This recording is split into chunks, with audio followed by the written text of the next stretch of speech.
پاکستانی معیشت کے لیے بڑی خبر، IMF ایگزیکٹو بورڈ نے پاکستان کے $7 ارب کے قرض پروگرام کی منظوری دے دی۔ وزیر اعظم کا IMF پیکج کی منظوری پر اطمینان کا اظہار، کہا معاشی استحکام کے بعد معاشی ترقی کے اہداف کے لیے محنت جاری رکھیں گے۔ یہ معاشی ٹیم کی محنت کا منہ بولتا ثبوت ہے۔ وزیر اعظم اور اقوام متحدہ کے سیکریٹری جنرل انتونیو گوتریس کے درمیان ملاقات، وزیر اعظم کا مستقبل کی سربراہی کانفرنس کے انعقاد کا خیر مقدم۔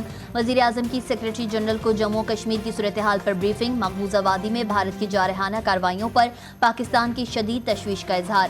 وزیر اعظم کی فلسطینیوں کے خلاف اسرائیل کی نسل کشی کی مہم کی شدید مذمت، شہباز شریف کا فوری اور غیر مشروط جنگ بندی کا مطالبہ۔ آئینی عدالت کے قیام کے حق میں ہیں، کسی شخص کے لیے ترمیم کے حق میں نہیں، سربراہ JUI مولانا فضل الرحمان کی سینئر صحافیوں سے گفتگو، کہا خواہش ہے کہ آئینی ترمیم اتفاق رائے سے منظور ہو، توسیع مفادات کی بنیاد پر نہیں، ضرورت کی بنیاد پر ہونی چاہیے۔ اور لبنان پر اسرائیلی حملے جاری، 24 گھنٹوں میں 51 افراد شہید کر دیے جبکہ 220 زخمی ہو چکے۔ اسرائیلی حملوں کی وجہ سے تقریباً 90,000 افراد نقل مکانی پر مجبور ہیں۔ موجودہ پارلیمنٹ نامکمل اور غیر آئینی، قانون سازی کا حق بھی نہیں ہے، مشیر اطلاعات KPK بیرسٹر سیف کی تنقید، کہتے ہیں فارم 47 کی حکومت سے آئینی ترمیم پر مذاکرات انتخابات کو تسلیم کرنے کے مترادف ہے۔ اپوزیشن کسی دباؤ یا لالچ میں آ کر عوام کا ساتھ نہ چھوڑے، فارم 47 پر بننے والی حکومت غیر منتخب اور غیر نمائندہ ہے۔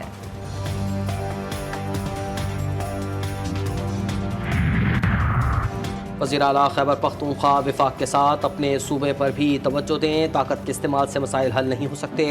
امیر جماعت اسلامی حافظ نعیم الرحمان کہتے ہیں کہ افغان سرزمین کو پاکستان کے خلاف استعمال نہیں ہونا چاہیے۔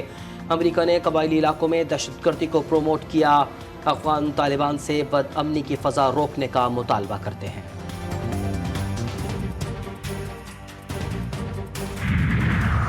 سلیم مانڈوی والا کی زیر صدارت سینٹ کی قائمہ کمیٹی برائے خزانہ کا اجلاس، اراکین پارلیمنٹ کے الاؤنسز میں ترمیم پر غور، اراکین پارلیمنٹ کے الاؤنسز طے کرنے کا اختیار قومی اسمبلی کے پاس ہوگا۔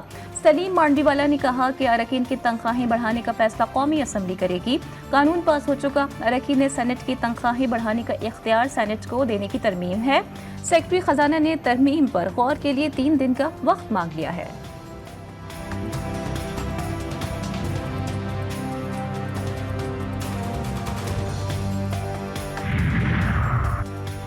کہ الیکٹرک کو اللہ ہی ہدایت دے، کراچی والوں کو مہنگی بجلی ملتی ہے، وفاقی وزیر توانائی سردار اویس خان لغاری کا اعتراف۔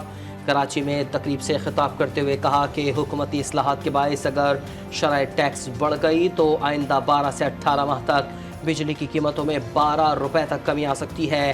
IPPs خود سے نظر ثانی کر لیں یا پھر فورنزک آڈٹ کے لیے تیار ہو جائیں۔ آئینی ترمیم سازشوں کے ذریعے بند دروازوں کے پیچھے نہیں ہوتی، تحفظ آئین پاکستان موومنٹ کے سربراہ محمود خان اچکزئی کی کوئٹہ میں گفتگو، بولے آئین کاغذ کا ٹکڑا نہیں، مقدس دستاویز ہے۔ آئین میں ترمیم ملکی اور عوامی ضروریات کے مطابق اتفاق رائے سے ہونی چاہیے۔ مولانا فضل الرحمان نے اگر موجودہ شکل میں آئینی ترمیم کو تسلیم کیا تو انہیں سیاسی نقصان ہوگا۔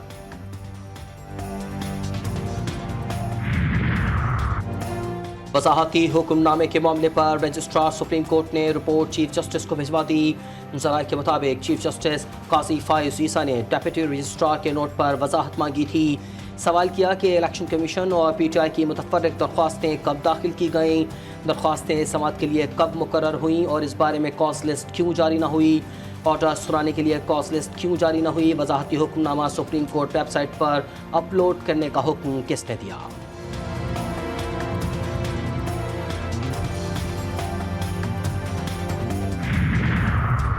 لاہور ہائی کورٹ میں پریکٹس اینڈ پروسیجر آرڈیننس کے خلاف درخواست پر فیصلہ محفوظ، آپ گراؤنڈز بتائیں کیوں غیر قانونی ہے، چیف جسٹس عالیہ نیلم کا استفسار۔ کوئی ایسی ایمرجنسی صورتحال نہیں تھی جس کے باعث یہ آرڈیننس جاری کیا گیا، درخواست گزار کے وکیل کے دلائل۔